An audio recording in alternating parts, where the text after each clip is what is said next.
Everybody, my name is Nick McRae. I'm the Associate Pastor of Serving Ministries here at Trietsch, and I'm here with Denise Robinson. Denise, say hi. She's waving if you can't see that. Yeah, hey everybody. Denise is the Director of Adult Discipleship and Connections here at Trietsch, and we are talking today with Abby Germer. Abby Germer is the City Director for Refuge for Women, North Texas. Now, Refuge for Women is an organization that we are partnering with here at Trietsch for our New Year's Eve, for our Christmas Eve offering. So 25% of everything that's given here on Christmas Eve at Trietsch will go to support a special project of Refuge for Women. And Abby, is there anything you would like to add about yourself before we get started? Yeah, like you mentioned, I'm the executive director here in North Texas for the Refuge location. And I grew up in this area. I was just talking with Denise and Nick before we got started. My alma mater is Marcus High School. My parents still live in Highland Village. And so the Flower Mound, North Texas area is my heart home. And I just love still being active in the community that we get to these days. So married, 2 kids, and doing all those things that come along with it. So thanks for having me. Indeed. We're so glad you're here. Yeah, you're doing all that, and then you're also doing a lot of amazing work with Refuge for Women, North Texas. Now, for those who are joining us, you may or may not have listened to the 2-part podcast that we released this past Sunday and the Sunday before. That was a conversation between Abby and our own Alyssa Robinson, sort of talking, really getting into detail about what Refuge for Women is and does and what that looks like. And so I would invite you to go and I encourage you really to go find those podcasts. In fact, if you go to tmumc.org/Christmas, you can find information about our Christmas Eve offering and about how we're partnering with Refuge for Women. And you can also find links to those podcast episodes and lots of other information about this. So I invite you to go and listen to those. But not everybody here will have listened to those podcasts probably. So Abby, in the podcast, you gave us kind of your best elevator pitch about Refuge for Women, who you are, what you do. Could you mind sharing that with us again? Yes, absolutely. So Refuge for Women is a national organization, and we do have a local presence here in the North Texas area. At our location here, the long end of the short of it is that we are a restorative healing program for women who have been trafficked or exploited sexually. So the residents that we serve in our program have all been survivors of being trafficked and exploited. And then they come and they do live in our residential housing facility. And then we take them on a healing journey while they're with us. So our residents can stay with us up for 2 years. I love that you say it's a healing journey. That term just really jumps out at me. Can you give us an example of some of a healing story that you have seen taking place? Yeah. So it's definitely what I always like to share is that the topic of this reality is very heavy and it's hard and it's sad. But when you do have an opportunity to see the healing and the freedom that comes with working their way through the program, it makes it worth it, sort of. I don't know if this is ever worth it, but just the healing portion. So what I would say is that healing does come in all forms, both spiritually, physically, and emotionally. And that is part of what our wraparound services are at Refuge, is we do address all forms of that. But I would say the 2 biggest that stick out to me the most is when we are able to get our residents to a place where they're able to stop believing the lies that maybe society or other things, situations have told them that they are, and they start to rediscover who their God-given identity is and rediscovering their strengths that comes through Jesus, and for them to be able to operate on those levels. It's definitely a tremendous healing experience. And then the other one that I would say is really huge is just the power of forgiveness. Our women come into our program and they have tremendous trust issues, and they have been used and abused most of their lives. And when they can get to a place where they are in a full place of surrender and they can actually forgive the past and walk in the freedom of that, it's definitely extremely powerful to see. Yeah, I mean, I think it's beautiful the way that y'all are able to meet the women where they are, and sort of give them this place that's without judgment and a place where they can rest and they can grow. I'm wondering, so y'all are a faith-based organization. So how have you seen women discover intimacy with God through your program? What does that look like, and what's that been like? I believe it's all through our community. It's through the different volunteers, the different partners that we have through our churches, our ministries, and then even our staff. And so meeting our residents where they're at, it's showing them that there is opportunity to have good, clean, sober fun, that people really are trustworthy. When we have volunteers and staff show up, when they say they're going to show up and do what they say they're going to do, and you just start developing those basic um, touch points and relationships, that is definitely a huge part that comes of allowing that space in the program.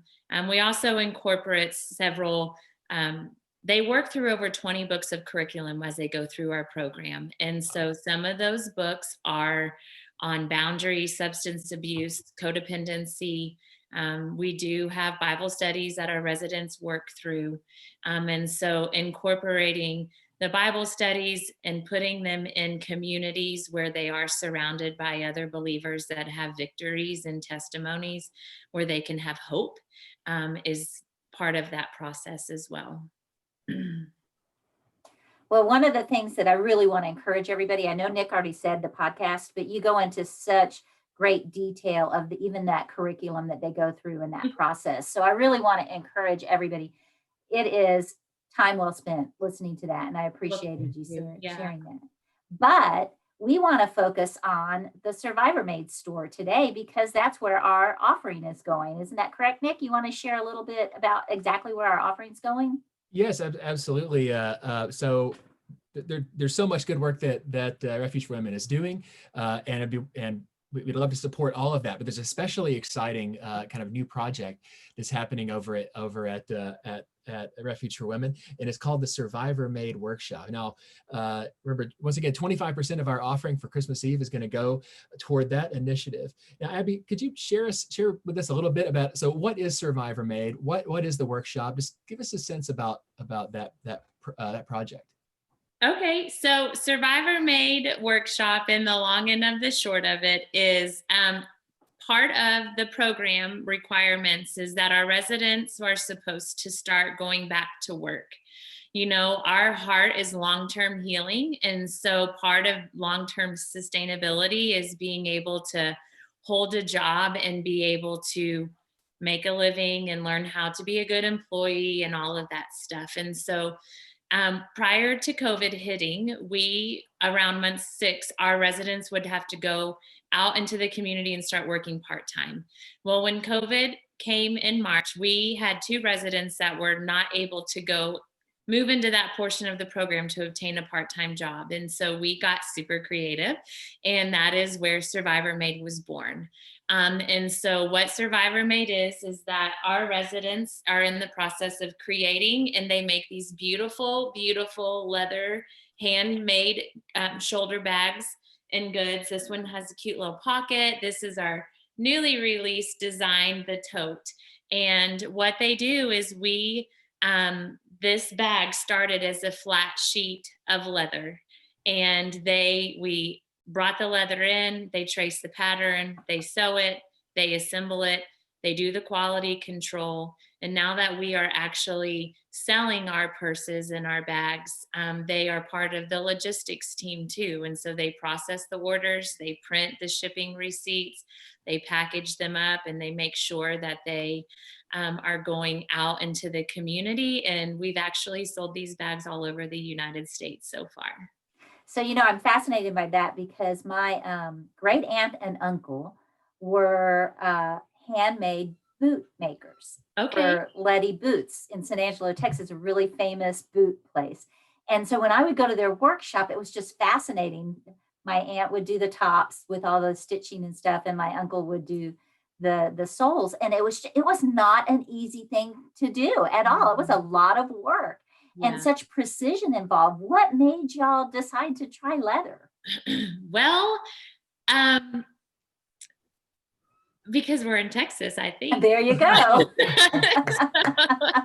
That's a perfect answer. I think too, it was just getting creative. I actually have a friend of mine who is a leather craftsman, and that is his trade, and he does phenomenal work.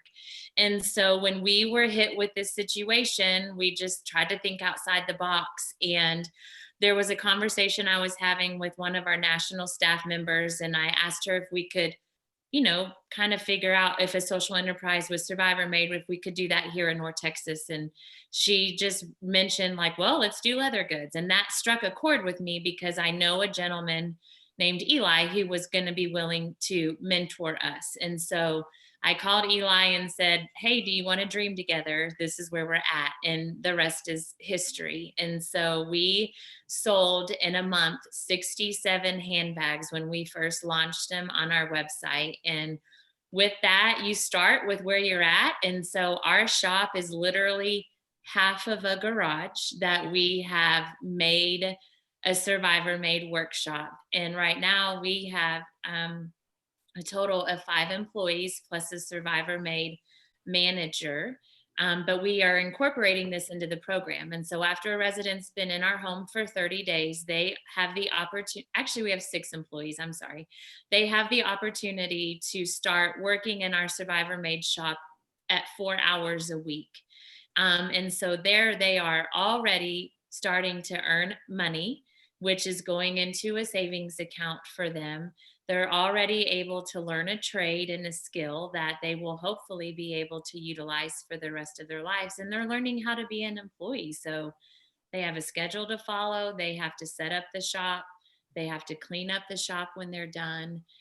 It's a very tiny workspace. And so they have to learn how to communicate and work around each other and alongside of each other, to keep the demand of the product moving along. So like you were saying, we're so grateful that Trietsch is willing to partner with us for this Christmas Eve because, this offering is going to go towards building us a real shop. Our house that we are in, that our residents live in as they work through the program, is on quite a bit of acreage. Well, 2, but it's still nice. And so we do have room on the property that we do own. And so this is where our desire is to build the shop and on the same property for them to be able to have easy access to work. I think that's awesome, and I can also vouch for the bags. I happen to have one of those first bags that was sold from the website, and I have 2 of them actually. This is one of them, and they're beautiful. And also, I love that you mentioned that this was just how Texas a thing it was. Mine also came with a surprise, and that was these handmade leather earrings, which I think are maybe some of the more Texas earrings that my family owns now, and I think it's wonderful. Yeah, so right now, I can't believe I think you'd mentioned it here already. I know we've talked about it a few times before, but so right now you're working out of basically half of a garage, right? Yeah. For all of this enterprise. And so, so it sounds like, through this offering, the gifts that the people at Trietsch will be able to give to support this, that you're going to be able to really expand not only just the space that you have to work in, right? Mm-hmm. But that means also just you're going to be able to do more and better work and have more and better opportunities for the people in the program. And we do hope to have it be in a career path for some of our residents as well. We have a resident now who, when she graduated our program, she lives in our transitional living house, and we hired her on, and she has been our lady that we have trained on our industrial sewing machine. And so she is a full-time Survivor Made employee as a graduate from our program. We have 2 of our other employees are nearly completing our program, and they'll be graduating here within the next month. And one of those residents has learned that she loves numbers. And so she has spearheaded our logistics, and she's the one that processes our orders, makes sure our inventory online is correct, and keeps up with the logistical aspect of this operation. And as we move into a shop and as this continues to grow, our heart is to be able to continue to provide career paths and opportunities for our residents as well. Well, and there's something so wonderful about purchasing a product that has the story behind it. Yeah. Even though you might not know the person that made it personally, there's a relationship there that you're making a difference in. Yeah. And so that's really important to us too, to learn is, how can we at Trietsch, in addition to our offerings, make a difference in helping what is really a huge social issue? Right. I mean, definitely when it comes to sex trafficking, and I know if you listen to the podcast, one of the things I talk about a lot is time, talents, and resources. And I just think as kingdom believers and kingdom livers, we do have an opportunity to work together, and so when I think about how can people serve with their time, a lot of that is just to help get us connected in the community. If you have relationships with small business owners or boutiques, we would love to be able to put our product in their store. And so that is an awesome way to help us out right now. Something outside of Survivor Made that Refuge does enjoy doing is hosting an awareness event. And it might be a Zoom call with a women's group, or having us come, to a socially distanced event and educate our community on the realities of trafficking and what it looks like. We also have a youth prevention program called, of course, I don't have it at the tip of my tongue, but we do, it's age appropriate for middle schoolers and high schoolers. And so that is a time that you can utilize your time to serve, to help us raise awareness in our community and to be a resource there. And then just help us get connected with local businesses, grants, and foundation opportunities. Our program is free of cost for our residents.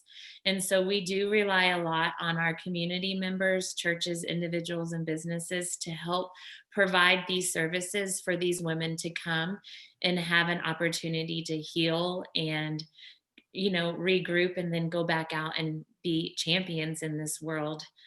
Beyond a survivor, but being walking in victory and hope and healing. So, well, and that was something that you said in your podcast that really struck me, because I am the mom of 2 daughters. You're the mom of 2 daughters. yes. And just remembering that these women are somebody's daughters. And Amen. that really impacted me and said, I want to know even more. And I was also impacted that often we think of it as a third world country problem. And it's not. It's right here in our own neighborhood. And so that's so important. Yeah. Okay. So people listening to this podcast right now, I'm sure they're all wanting to know how they can buy me one of those beautiful purses for Christmas. And so there are actually a couple of ways that we have right now. And so tomorrow is actually our deadline to order one and get it guaranteed by Christmas. So you can go to our website at www.rfwntx.org. And on our homepage, you will see a spot where you can click Survivor Made, and that'll take you to our Survivor Made store. So that say that website one more time. www.rfwntx.org. Got it. And then, or you can go to our Facebook page, join our group, Refuge for Women North Texas. We do post opportunities there when we restock maybe a purse that'll be out, and with the link to purchase them there. But this weekend on Saturday from 12 to 2, Nome Cones and Denton off the square is allowing us to set up a shop, and we will have product on hand, and you will be able to see and feel and shop with what products we do have. So we'll have several designs of bags there, and we'll also have some of those Texas style earrings that Nick was talking about. So this Saturday from 12 to 2 at Nome Cones in Denton off the square, we are setting up a shop. So those are the opportunities we have. If you miss the shipping, we'll give you a chance to come in person. So well, that is awesome. I love it. There's so many different ways to kind of come alongside y'all and partner with y'all. And I'm just really excited to get to be a part of of what God is doing through y'all here in North Texas, the healing that's taking place there, and also this new thing that's springing forth of the creativity coming out of COVID. I think it's beautiful to see when something new and exciting sort of grows out of that kind of pain, right? It's a beautiful thing that God does like that. And so yeah, we'll make sure that if you've been following along, you didn't manage to get those URLs, those links to connect with Refuge for Women and with Survivor Made, we'll make sure to push those out to y'all, friends who are watching. So we will get you connected with Refuge for Women. Once again, I hope that y'all will be with us for Christmas Eve and take part in this Christmas Eve offering that's going to I hope do a lot of good for the kingdom of God with Refuge for Women. And now, before we go, we were about out of time. I have one more question, maybe the most important question of the day, and that is, Abby, what do you want for Christmas this year? Okay, nobody can judge me, but I want one of those handy dandy Dyson pet vacuum cleaners that just goes against the wall and it's cordless. One of my good friends has one and she swears by it. So that's what I'm hoping for. There you go. I've been eyeing that as well. All right, Treat. All right, Treat, Abby, you heard it. Abby, it was a pleasure to meet you, and we hope you have a Merry Christmas. Thank you. And I, again, encourage everybody to listen to the podcast. Thank you. We're very grateful. And it was a God thing when Nick called. And so thank you guys for this opportunity. And I'm definitely looking forward to seeing what God does as well. Well, me too. Thank you so much, Abby, Denise, and everybody who's joining us. God bless you. We'll see y'all soon. Bye. Bye. Thank you.